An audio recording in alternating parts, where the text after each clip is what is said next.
শাস্তির দাবিতে আমাদের আন্দোলন চলছে লাইন কাণ্ডের আসামির মূল চরম শাস্তি দিতেই হবে।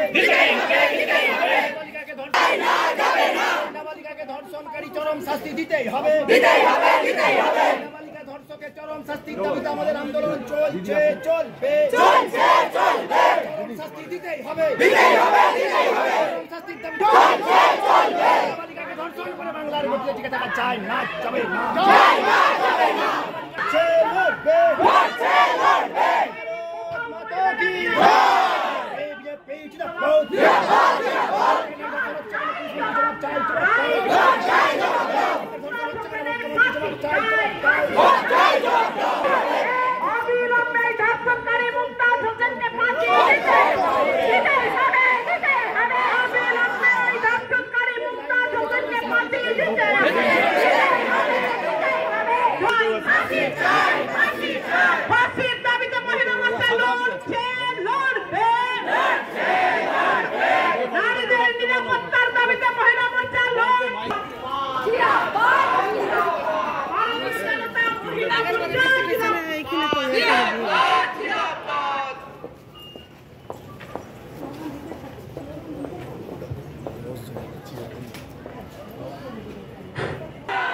भारत माता की।